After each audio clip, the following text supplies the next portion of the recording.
Linny. Hi, Nancy.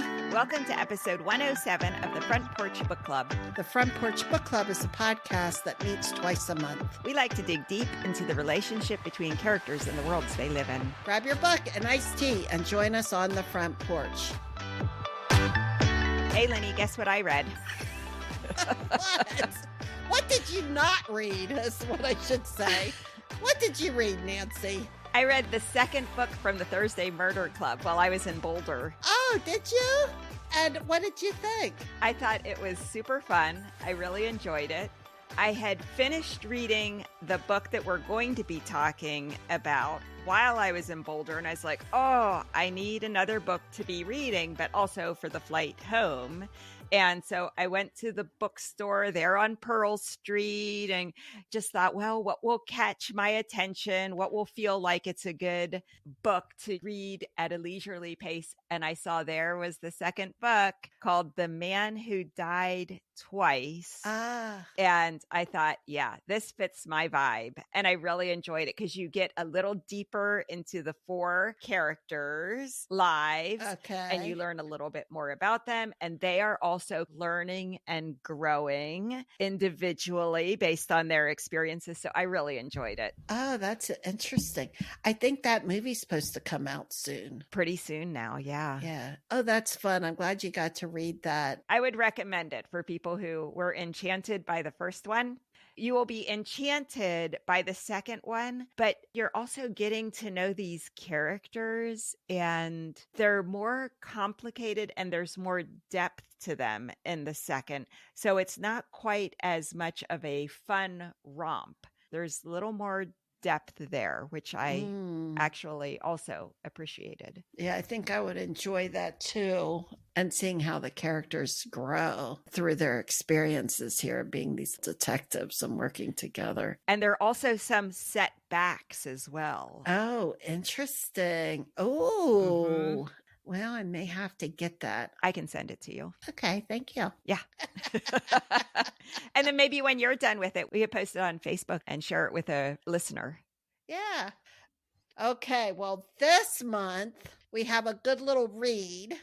It's called Catching Stars, and it's written by Laura Rudisil, who lives in a little town called Red Lion, not far from me, just about 6 miles.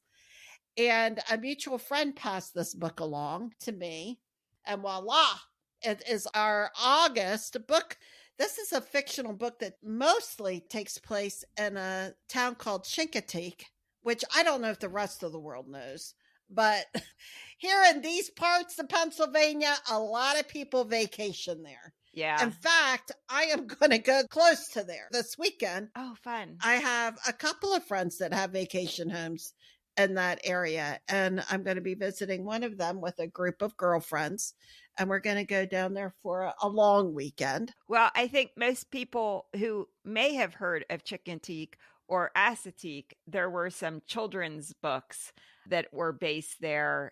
It's like Misty of Chincoteague, or maybe Misty was Assateague, and they were the wild horses. Yeah, and the little horses. Girl growing up on the islands. Oh, well, I know they're making some changes down there with the horses, and they're corralling some of them, and they're putting a major highway through some areas. Oh, yeah, so making some changes there. I'll tell you, I have a story about Assateague, which is the island just next to Chincoteague. When I was in college, I went on a weekend camping trip in Assateague, also known for their wild ponies, because they swim between islands. Yeah. We spent the first night, we got there kind of late. We hiked just a little bit along the beach, and then we went behind the dunes to set up our campsite, had our meal. It was already dark. We tired. We crawl into our tents.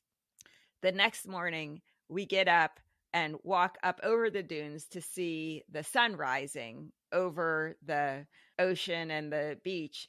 And there are the wild ponies running along the beach, wild and free. It's one of those moments that is, wait, this really happened. Like, this is amazing. And I'm here seeing it. Yeah. So yeah, I have very fond memories of that little part of the world. Yeah.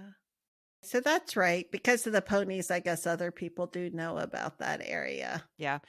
So in this book, we meet a native of Chincoteague, Lindy Colton, and she has to grow up fast because she has an abusive father.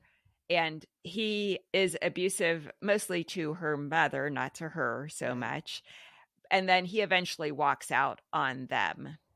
Really, it's thanks to their wonderful neighbors and friends in their small community that Lindy and her mom, Susie, survive and really thrive in the community. They end up having a very nice life. Lindy discovers her passion for making pottery, and it's really this passion for pottery that propels her to a new life and a new career in New York City as an acclaimed potter. There, she attracts the attention of Hayward Livingston, and he is an extremely wealthy person. He's an authority in fine art, at least in his own mind, if no one else is, but certainly a collector, kind of a big mover and shaker in New York City. He's very charming, and Lindy gets swept up into a relationship with him. Things then start turning in that relationship. They are maybe getting married, they're engaged, and he starts more showing some of his true colors. She escapes that relationship, goes back to Chincoteague, and reconnects with friends who honestly she has distanced herself from in a way. So that's the story. We really are following her story from being a young girl to then being a young woman and figuring out who she is and what she's about. Yeah. And Nance, I love these romance books. That's my favorite thing. Yes. But this is less Hallmark and more Lifetime. Do you get my drift? Yes. Because we've got more of this trauma and what does trauma do to somebody. We've got domestic violence. We have her personal journey of trying to figure out who she is and what she's about. And it's a struggle for her. Figuring this out is hard work for her. Right. She's got a wonderful support system, which is, for me, an enjoyable part of the book are these characters that are around her. So that kind of takes the edge off of some of these heavier things that are themes in her life. I thought it was a really good illustration of multi-generational abuse and trauma, and how unwittingly, typically women can, even though they say, I will never be in a relationship like that, unwittingly, they are selecting the men who are going to replicate that kind of relationship. They don't even understand how it's happening and start making excuses when it starts happening until suddenly there's the realization, wait a second, I feel like I'm such a different person. I feel like I've made different choices. I feel like he would never do that to me, but here I am in this situation, and then figuring out how to get out of that. So I really like that aspect of it. I really like the aspect, what you mentioned, the friends and that support system, and how important that support system is in anyone's life, but certainly in the life of someone who is trying to figure out who they are. And then on top of it, having dealt with childhood trauma, trying to overcome the bad messages that they have heard about themselves and find themselves beyond being victims to becoming empowered. So I really liked that community aspect of it as well. Yeah, there's a lot to take away from this. I think there's so many pieces of that violence part of the story that we could spin out and talk about. One are the messages that she gets from her father. Her mother gives her so many positive messages. And yes, she does hear her voice as she's growing up and her mother's impact. But this abusive father who was gone a lot, thank Right. goodness, and comes back and wreaks havoc a couple of days at a time. His voice is so strong in her head, and it rears its ugly head, and it causes her to stumble and self-doubt and become insecure. And that insecurity is what lands her into this relationship with Hayward, and she doesn't see it. Yeah. And I don't see it necessarily at the beginning either, except for I know I don't like him. Yeah. Even at the beginning, he's too cocky for me. I don't see it as she's going to end up with him because he's smug, or it's because of her insecurity. I mean, there's a thread of that I see, but I don't see it in the broader spectrum of domestic violence, because she doesn't know New York City. She isn't a part of his world. He's going to show her this. He's going to get her to the next step. He knows more than she does. So I'm looking at it through her eyes. It gives us a good image of how she's seeing this relationship. But yeah, his personality I don't like from the get-go. Well, from the get-go, he is someone who is taking control of her life. Right. She's changing her name. They barely know each other, and he calls her a different name that he thinks is more appropriate for a fine artist than her actual name. He is immediately sending her dresses and saying, this is what you will wear. Yeah. He's sending her to his salon to get her hair done the way he has instructed the salon to do her hair. So some of that to her feels like a white knight. Here is someone who's coming in and taking care of all of my needs and showing me the ropes and helping me become this person I had only dreamt of. But with that is, why is this person not taking you for who you are, but molding you into something different? And I think for me, that was what I immediately reacted against with him. It's like, wait a second, you have known this person for 5 minutes and you're calling her a different name than her actual name. Yeah. It doesn't take her long to adopt that name and allow him to make these decisions. And what is interesting is she has this other professional in her life that she meets at exactly the same time that accepts her for who she is and immediately respects all her boundaries. Okay, for me to work with Lindy, I need to do these kinds of things. So she is this flexible person who is accommodating our potter. Oh, I see how she is. She loses herself in pottery. So here I'm going to go over and I'm going to create this kind of relationship with her so that I'm honoring her autonomy and her personality. And so you see the stark contrast between both these people. Lindy's experiencing it.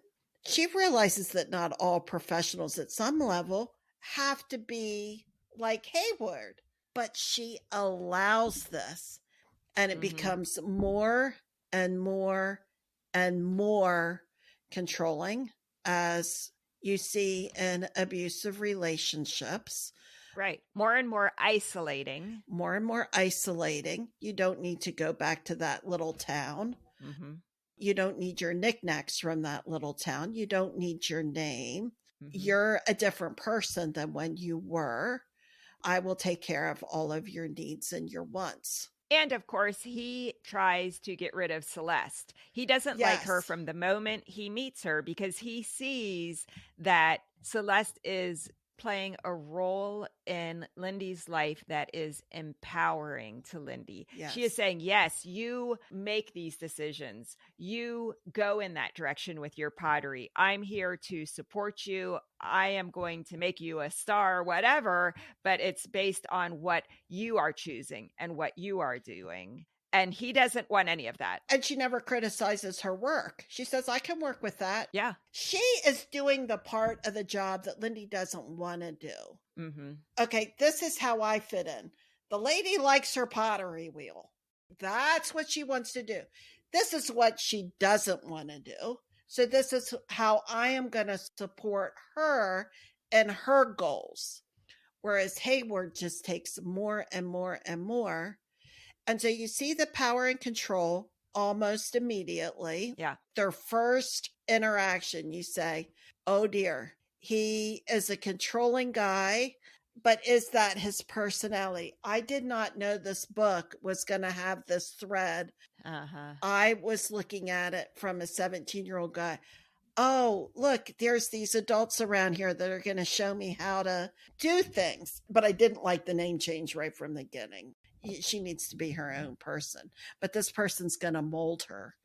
And that's how she was seeing it. And I think there's enough cracks there from their initial conversation that you go, I don't like him, to really being this situation where she is trapped. He owns the apartment. He has isolated her.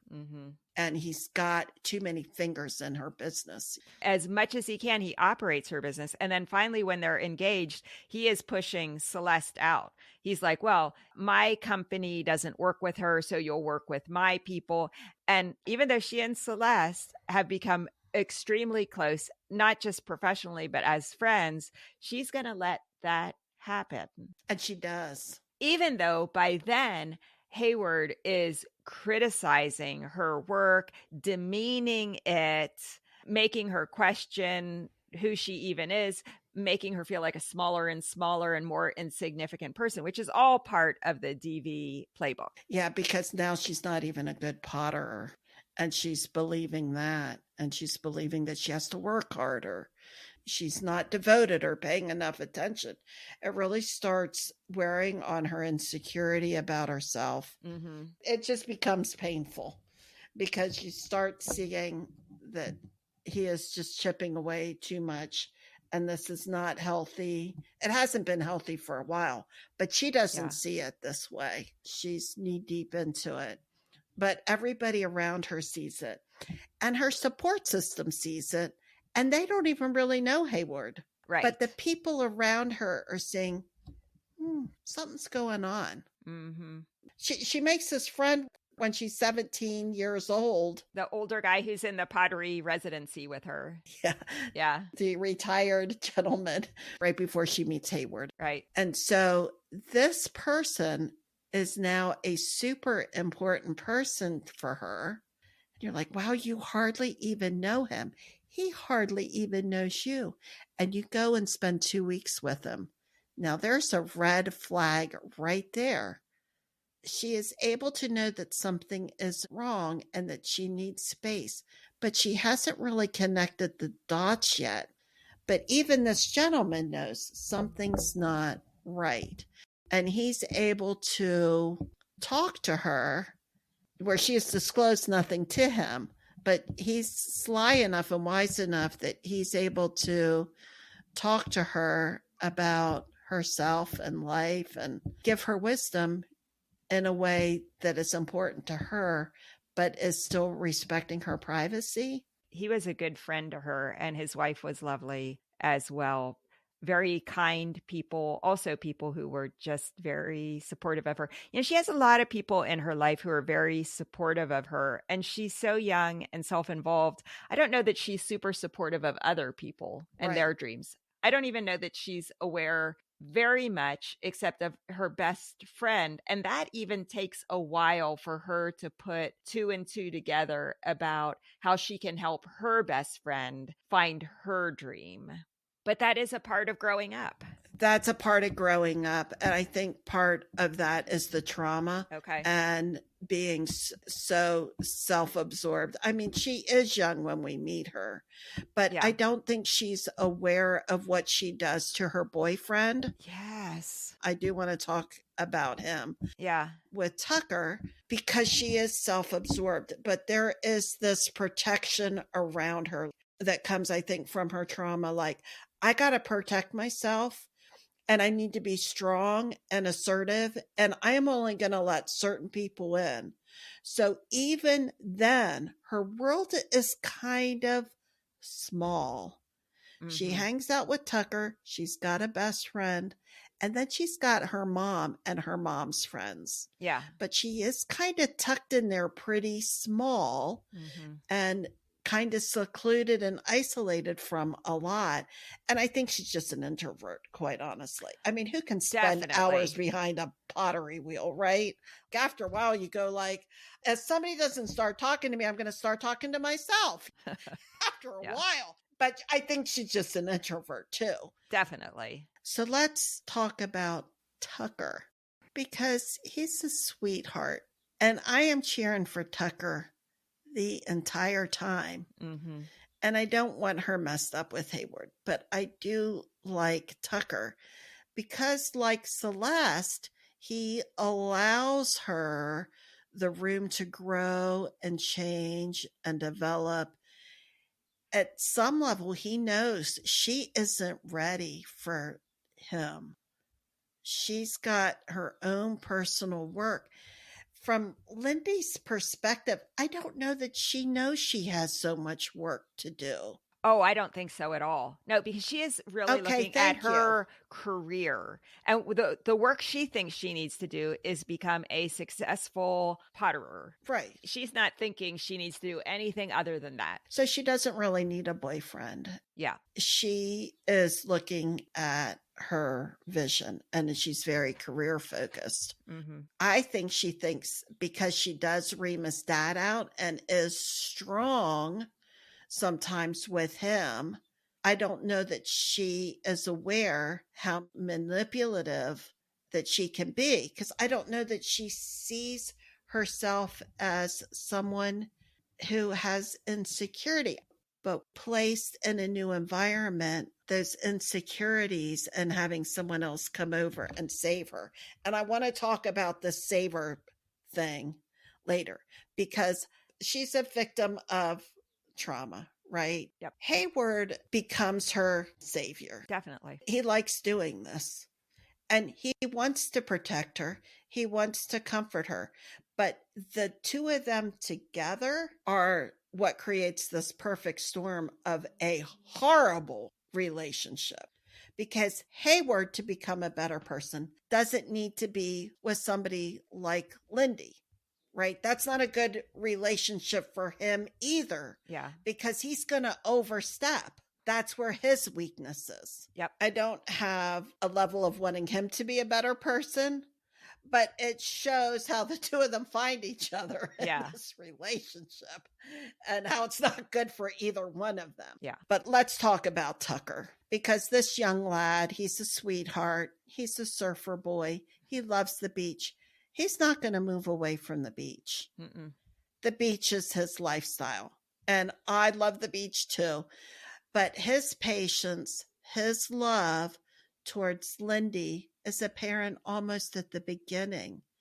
He's so patient with her and he allows her to be the person that she is. Mm-hmm. I don't think I would be a good boyfriend. I'd be like, get out from your pottery wheel. I'm taking you out. Like, stop. We gotta go do things together. Except he is really never her boyfriend. They're just friends. All growing up, they are not boyfriend, girlfriend. She's like, you're my friend. Yeah, she won't even go there. No. Will she? She won't even call him that. But he is kind of like her boyfriend. Yeah. I mean, they hold hands, right? But they don't kiss. No. They're pretty platonic. Yeah. He carries a torch for her. Mm-hmm. I think he realizes she's not ready for him. She has her things to work through, and he has enough awareness about that where she doesn't have awareness about it. He has enough awareness to know, like, I got to take a back seat. I think it's less that he realized that she wasn't ready for this and more that he really did love her and he wanted her to chase her dream. Chasing Stars, the name of the book. And that's a motif that comes up throughout the book. And he carves a chest for her that has stars on it. I mean, he is supporting her dreams. And her number one dream is, I'm getting off this island and I'm going to go be someone famous. Mm-hmm. I think he wants to support her. If that's your dream, then you have to go do it. And I'm going to encourage you to go do it. Even if it means we lose touch and we're not really even friends anymore, you have to be you. You chase your dream. Mm-hmm. And I got to be me. And I'm Surfer Boy. He's not going to New York. No. And I'm going to start my business. And I may pine for you and wish things could have been different and not really get in any other relationships.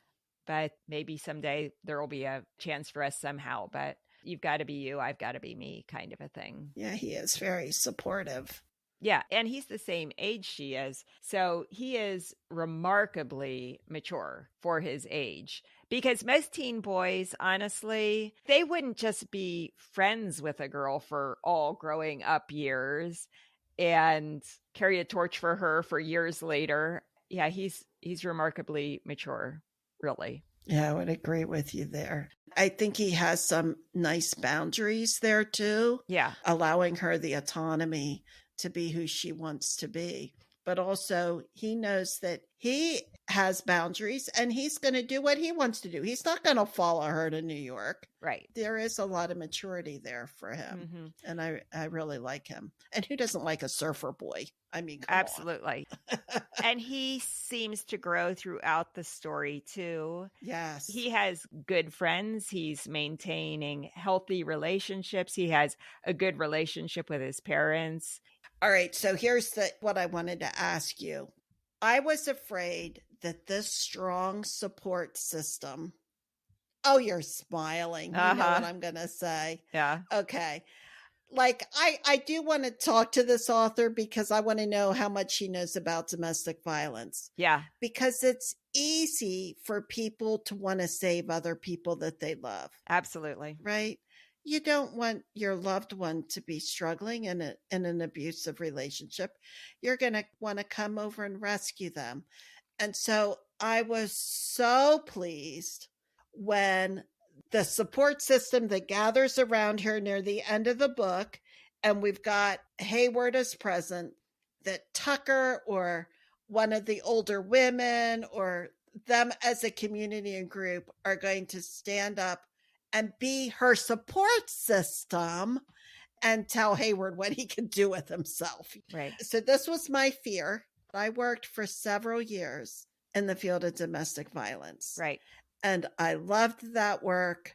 I'm passionate about victims' work, domestic violence. So this is a big subject for me. Yep. And so when I'm reading this and I'm seeing this almost from the beginning of her meeting him, and we watch this relationship get worse and worse and him take more and more power of her. And I see the support system. I think, oh, no, please don't let this group of people take that power from her. Mm-hmm. Thank goodness the author doesn't do that. They are a support system for her, but Lindy does find her own voice, basically tells Hayward, we're done. I don't want you. And she moves on. Mm-hmm. She finds her voice. She takes the power back because she's got some strong characters around her. Celeste is strong.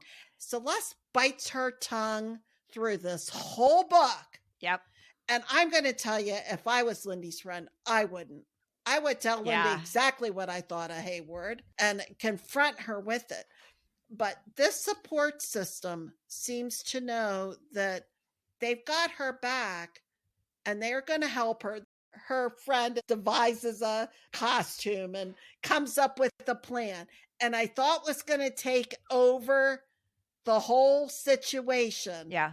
But no, they're background people. And Lindy comes forward and she puts an end to it. So for me, I was relieved and satisfied with it. And I want to know what your reactions were too. I will say that I wished Celeste specifically, because Celeste witnessed a lot of inappropriate interactions and ways that Hayward talked with Lindy. I wish Celeste would have been more forthcoming. And I don't think that would have undermined Lindy. I don't think so either. I think she could have said, and she could have used I statements. I really don't like the way he talked to you about that. Yeah. I really disagree with his opinion about your latest pieces. I feel like they are a whole new direction for you that you should be discovering. And he's not a fine artist. You need to follow your direction. For such a loud, blunt character, for me, I wish she would have been more forthcoming with Lindy about what she was seeing and about her concerns with the way that Hayward was dominating her life. I thought that by the time Hayward fires Celeste, that would somehow finally for Celeste be the opportunity for her to say, you know, Lindy, you need to think carefully about this. If I'm no longer in your life professionally and I want to be in your life as a friend, even if I can't professionally, here are the things that concern me, because here are the things that I've observed. I feel like you need to be more cognizant of the ways that you are losing control of your own career. Just whatever. Celeste, boy, she never even goes near it. Mm-mm. And the other character that I was frustrated with was Madame T from the salon, who Hayward is constantly sending her to and instructing her how to do Lindy's hair, how to do her makeup, how to create this image. And there are times that Lindy is not sure. Well, I don't know if I really want to do that. Well, but this is what he said he wanted done. And I feel like women tend to look out after each other. It's just hard for me to feel very good about someone who is just following some rich man's instructions and foisting that upon this young girl without at least saying something to her. I mean, I feel like hair salons are sacred places for women. You know, it's like where we really talk about what's happening in our lives. And the fact that this person never says, you know, honey, he has a lot of ideas for what you should look like. What do you want to look like? And I know that the wealth is tangled up in that, and he probably pays her a bunch of money. But still, I did feel like there were some characters who I felt could have said more and could have helped her. And that would not have been taking power away from her. Cal figures out how to do it, but it would have been shining a light for her back into her own life for her to think about. Yeah. And maybe help her with the tools to do that. So I feel like people who are friends of people who are experiencing domestic violence, I think you can talk about what you're seeing. I think you can use I statements. I think that you can do those things because you love that person. You don't have to remain silent. I agree with you. And I was surprised. You know, I read this book 2 times. I read this book when we got this from the author, and I reread it. And this time, so I remembered the story better and the characters. My memory of it was that Celeste was more that person when I read it the first time. My memory of it was that Celeste was strong, going, he's telling you what to do in this situation. Is this what you want to do? Right. You're my boss. You tell me what it is that you want, and was more assertive.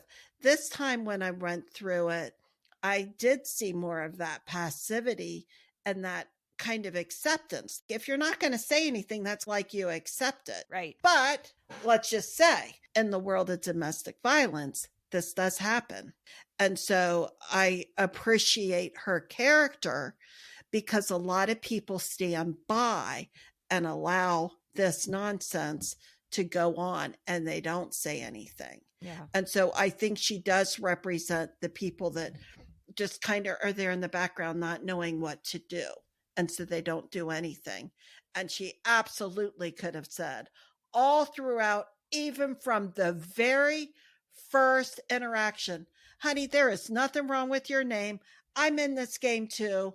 If you're Lindy and that's how you see yourself, then that's what she could have been that person from the very beginning. Absolutely. But she chooses to take a back seat. Mm-hmm. Now, the second part of your question was, what about the climax? Yes. Yeah, I was afraid that we were going to fall into the old romance trope of the two rivals for Lindy's affection having it out. Right. Here's Tucker, who's so muscular and strong and good with his hands, like decking Hayward at the big ball. Yeah. I was afraid that's where we were going, that it was going to be a standoff between two men for the love of this woman. I too was happy and relieved that it was Lindy who takes control of her life and says to Hayward, this is over. Yeah.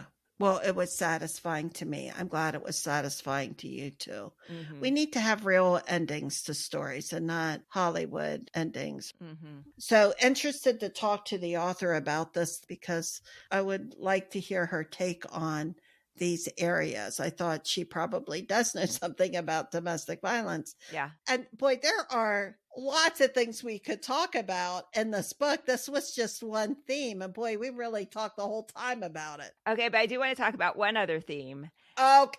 And that's the pottery. Okay. So this is Lindy's profession. And there are a lot of passages about her at the wheel. There are passages with her mixing her glazes and applying them. There are passages about her firing them in the kiln. I do enjoy books where I learn more about some aspect of life than I knew. But I will say with this one, do you remember I took a pottery throwing class a couple years ago? Oh my goodness. I didn't remember it until you just said it.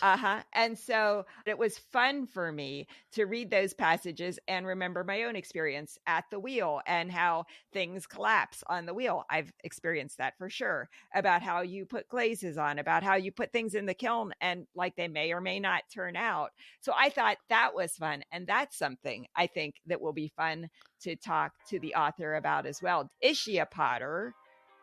There are so many fun and engaging passages about this particular art form. What did you think? Oh my goodness. Well, I didn't think anything about it. Only that this girl spends a lot of time by herself behind the pottery wheel. Yeah. She loses herself in it. And Yeah. what an interesting thing for her to take up.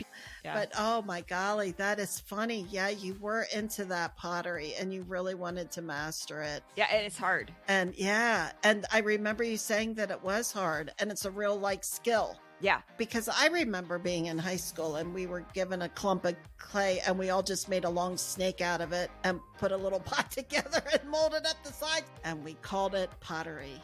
Yep. Well, that is a kind of pottery. That's very valid. generous of you, Nancy. No, that's a very generous. valid kind of pottery. Yeah, so let's talk to her about pottery. We've got to, now that you bring it up. Okay.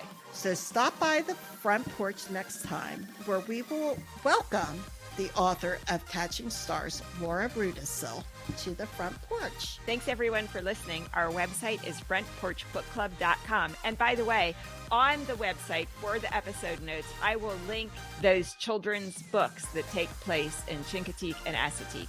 Oh, that's so sweet. Okay. Our episodes come out twice a month on the first and third Wednesday of every month. See you next time, Linny. See you, Dance.